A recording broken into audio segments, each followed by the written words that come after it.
পবিত্র ঈশোপনিষদের ১ নম্বর মন্ত্রে বলা হয়েছে, ঈশাবস্য সর্বমিদং যৎকিঞ্চ জগত্যাম তেন ত্যক্তেন ভুঞ্জিতা মাগীত কস্য সিদ্ধনম।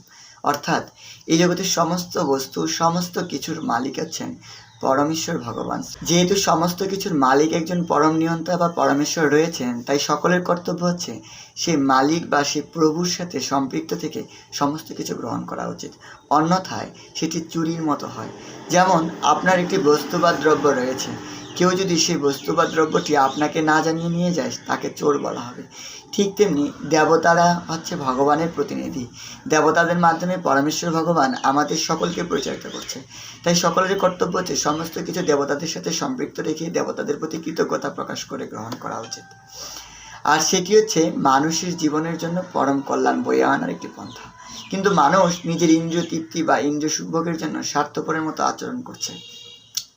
মানুষের কর্তব্য হচ্ছে দেবতাদের প্রদত্ত বস্তু তাদেরকে নিবেদন করে যজ্ঞের মাধ্যমে সেটি গ্রহণ করা।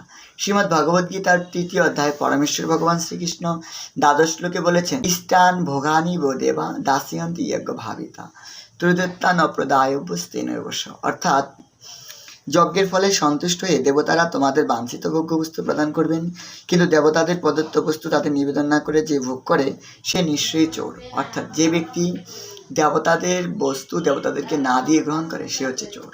যে বেদে বলা হয়েছে সমস্ত কিছুর মালিক হচ্ছেন পরমেশ্বর ভগবান।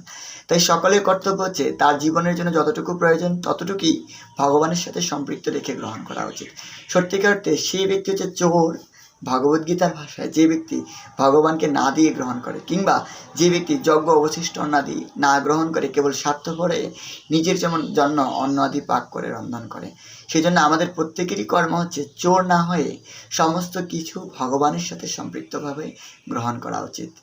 অন্যথায় যে ব্যক্তি ভগবানের দেওয়া সম্পত্তিকে নিজের বলে মনে করে গ্রহণ করবে, অর্থাৎ ভগবানকে বা দেবতাদেরকে সম্পৃক্ত না রেখে গ্রহণ করবে, সে নিশ্চয়ই চোর। এই জন্য প্রত্যেকটি কর্ম ভগবানকে সংযুক্ত রেখে করা উচিত। হরি বল।